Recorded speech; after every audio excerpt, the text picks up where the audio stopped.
अगर हमास हथियार डाल दे और बंधकों को छोड़ दे तो युद्ध कल ही खत्म हो जाएगा। गजा के कई फिलिस्तीनी भी हमास से लड़ रहे हैं।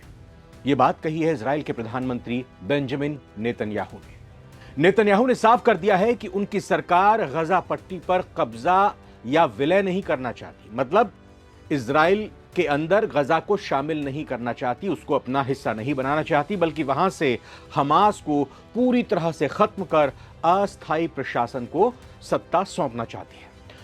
गुरुवार को भारतीय पत्रकारों के एक समूह से बातचीत में नेतन्याहू ने कहा, हमारा लक्ष्य है हमास का सफाया, बंधकों की रिहाई और गजा को एक डीमिलिटराइज्ड यानी निशस्त्र क्षेत्र बनाना। मतलब वहां हथियार ना हो, बंदूकें ना चलें। जी हां, नमस्कार, बहुत बहुत स्वागत है आप सभी का। मैं रविंद्र सिंह आपके साथ और आप नवभारत टाइम्स देख रहे हैं। इजराइल की सुरक्षा कैबिनेट ने एक मीटिंग की। 10 घंटे तक यह बैठक चली। इससे पहले एक न्यूज चैनल को दिए इंटरव्यू में नेतन्याहू ने कहा था कि हम गजा पर सैन्य नियंत्रण लेने का इरादा रखते हैं। उनका कहना रहा कि हमास को हटाकर ऐसा नागरिक शासन लाना होगा जो ना तो हमास हो और ना ही इजराइल के विनाश की वकालत करने वाला कोई संगठन। युद्ध खत्म करने के लिए इस 10 घंटे की मीटिंग में नेतन्याहू की तरफ से पांच शर्तें रखी गई हैं। कौन कौन सी वो शर्तें, एक एक करके बताते हैं आपको। गजा सिटी समेत मध्य गजा के अतिरिक्त क्षेत्रों पर कब्जा करने के नए अभियान में कम से कम कई महीने लगने की बात कही जा रही है और इसमें लगभग 10 लाख फिलिस्तीनी नागरिकों को विस्थापित होना पड़ेगा। इजराइल की कैबिनेट ने गजा में युद्ध समाप्त करने के लिए जो 5 शर्तें मंजूर की हैं वो ये हैं। पहला तो हमास को पूरी तरह से डीमिलिटराइज करना, यानी कि उनके पास हथियार ना रहे, हथियार हमास के लड़ाके डाल दें। दूसरा, सभी 50 बंधकों की रिहाई। जी हां, वही बंधक जो कि हमास के कब्जे में है, गजा में है, जो अक्टूबर 2023 को कब्जे में हमास की तरफ से ले लिए गए थे। अब ये इजराइल के बंधकों को हमास की तरफ से रिहा कर दिया जाए तो फिर ये युद्ध रोक दिया जाएगा। और 20 जो बंधक हैं, इनमें से 50 कहा जा रहा है कि अभी जिंदा है और बाकी के शव भी अभी हमास के कब्जे में ही, सभी को छोड़ दें। तीसरा, गजा का सैन्यकरण खत्म करना, यानी गजा में किसी भी तरह से वहां सैनिक ना हो, वहां लड़ाके ना हो, वहां हथियार ना हो। इजराइल की जिस तरह से इच्छा है वो यही चाहती है कि वहां पर शांति हो। और चौथा, पूरे एनक्लेव पर इजराइल का सुरक्षा नियंत्रण सुनिश्चित करना। मतलब पूरे इस इलाके में इजराइल चाहता है कि जो सुरक्षा व्यवस्था है वो उसके ही कंट्रोल में रहे और एक नई नागरिक प्रशासनिक व्यवस्था स्थापित इसी के साथ इजराइल करना चाहता है। लेकिन इजराइल गजा पर कब्जा करने के बाद, गजा को जीतने के बाद, गजा को हथियाने के बाद क्या करेगा, किसको सौंपेगा, किसको गिफ्ट करेगा, बताते हैं आपको। लेकिन अभी यही इजराइल की मंशा है कि जो भी व्यवस्था बने उसमें हमास शामिल ना हो और ना ही इसमें फिलिस्तीन का शासन स्थापित हो। गजा को अरब देशों के हवाले कर देंगे, अरब देशों को सौंप देंगे। जी हां, ये आज बड़ी बात निकलकर नेतन्याहू की तरफ से सामने आई है कि वो ये मंशा नहीं रखते कि गजा पर इजराइल का कब्जा करें, गजा को इजराइल में शामिल कर लें। उन्होंने कहा है कि गजा को जीतने के बाद, हमास को हराने के बाद, फिलिस्तीन की सत्ता को उखाड़ फेंकने के बाद वो पूरी तरह से गजा को अरब देशों को सौंप देंगे, उनके हवाले कर देंगे। गजा में हमास की ओर से बंधक बनाए गए लोगों के परिवारों को यह डर है कि अगर तनाव और बढ़ता है इस फैसले के बाद तो उनके परिवार वालों की जान जा सकती है। और कुछ ना कुछ ये भी अंदाजा लगाया जा रहा है कि यरूशलेम में सुरक्षा कैबिनेट के बैठक स्थल के बाहर विरोध प्रदर्शन भी किया गया, क्योंकि सुरक्षा कैबिनेट की जो बैठक चली थी इससे पहले एक न्यूज चैनल के साथ इंटरव्यू के दौरान नेतन्याहू से जब पूछा गया कि क्या इजराइल पूरे गजा पर नियंत्रण कर लेगा, उस पर कब्जा कर लेगा, तो उन्होंने जवाब दिया था, हमारी मंशा अपनी सुरक्षा सुनिश्चित करने के लिए वहां से हमास को हटाने की है, लोगों को गजा से मुक्त कराना है। यानी जो बंधक हैं या यूं कहें कि जो गजा के लोग हैं उनको आजाद करना है। ये बात नेतन्याहू की तरफ से कही गई।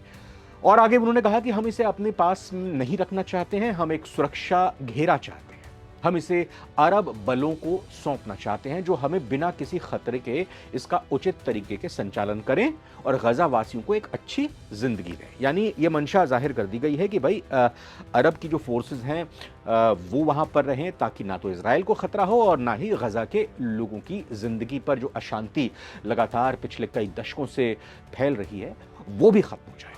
नेतन्याहू ने बताया कि युद्ध खत्म होने के बाद भी गजा की सुरक्षा पर इजराइल का नियंत्रण रहेगा। उन्होंने कहा कि हम कभी भी गजा को हमास या फिलिस्तीनी अथॉरिटी को नहीं सौंपने वाले। वहां हमारी सुरक्षा परिधि होगी, यानी हमारा सुरक्षा दायरा होगा, हम मॉनिटर करेंगे। उन्होंने दावा किया कि इजराइल ने गजा में 2 मिलियन टन से ज्यादा खाद्य सामग्री भेजी है, लेकिन अभी उसको बांटने में समस्या आ रही है। नेतन्याहू ने कहा कि हमारे तरफ से हजारों ट्रकों को गाजा जाने दिया गया, लेकिन हमास ने इस राहत को रोक दिया। यानी इल्जाम ये हमास पर लगाया गया है नेतन्याहू की तरफ से कि हम तो राहत सामग्री भेज रहे हैं, हम किसी भी तरह की यूएन की तरफ से भेजी जा रही राहत सामग्री को रास्ते में नहीं रोक रहे, जैसे इल्जाम, जैसे आरोप हम पर लग रहे हैं। और ये सब कुछ हमास की तरफ से किया जा रहा है। ये संकट, ये मानवीय संकट, ये भूखमरी हमने नहीं, हमास ने पैदा की है। तो इजराइल की सुरक्षा कैबिनेट ने गजा शहर पर कब्जा करने की योजना को हरी झंडी दे दी है। प्रधानमंत्री बेंजामिन नेतन्याहू के दफ्तर से जारी एक बयान में कहा गया कि यह कदम हमास को पूरी तरह से खत्म करने की रणनीति का हिस्सा है।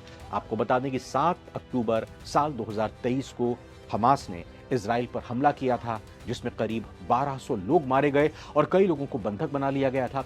और उसी हमले के बाद से इजराइल का सैन्य अभियान पिछले 22 महीनों से जारी है। नेतन्याहू ने गुरुवार को साफ किया कि इजराइल गजा पट्टी पर पूरा कंट्रोल करने के बाद उसका प्रशासन मित्र अरब देशों को सौंपने की योजना बना रहा है। जी हां, मित्र अरब देश, यानी कि जो नेतन्याहू के इजराइल के मित्र हैं, उन अरब देशों को सौंपने की योजना बना रहा है। सुरक्षा कैबिनेट ने अपने 22 महीने के आक्रामक अभियान के और व्यापक बनाने पर चर्चा की, यानी कि अब बड़ा अभियान इसको किया जाए पूरी तरह से। चूंकि गाजा को कंट्रोल में लेना है, गाजा को अपने पूरे पक्ष में करना है, गाजा पर कब्जा जमाना है, तो इसके लिए एक बड़ा अभियान चलाना पड़ेगा। इजरायली मीडिया के अनुसार सुरक्षा कैबिनेट ने गजा पर नियंत्रण के फैसले को मंजूरी दे दी है, यानी कैबिनेट से भी मंजूरी मिल गई है। हालांकि आईडीएफ के चीफ की तरफ से इस पर ऐतराज जताया गया, लेकिन नेतन्याहू तो नेतन्याहू हैं, उन्हें किसी की बात का कोई फर्क नहीं पड़ता।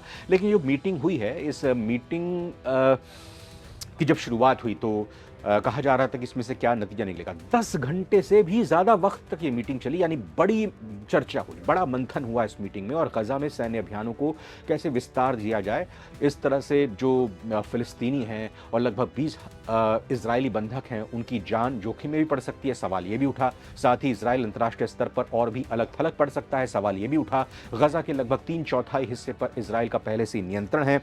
अब बाकी बचे हुए 1/4 हिस्से को इजराइल कब्जा करके पूरी तरह से अपने कंट्रोल में करना चाहता है। और फिर उसने ये वादा किया है कि वो गजा के लोगों की शांति के लिए इसको अपने मित्र अरब देशों को सौंप देगा। इजराइल की सुरक्षा कैबिनेट की तरफ से ये मीटिंग हुई और इसमें ये तमाम फैसले लिए गए हैं।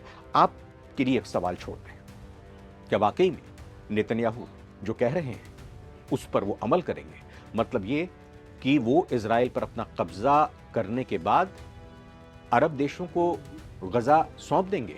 और दूसरी बात यह है कि क्या वो गजा पर कब्जा नहीं करेंगे? क्या वो गजा पर अपना शासन नहीं चलाएंगे? क्या वो गजा को इजराइल के अंदर शामिल नहीं करेंगे? इन दोनों सवालों का जवाब कमेंट में आपसे चाहेंगे।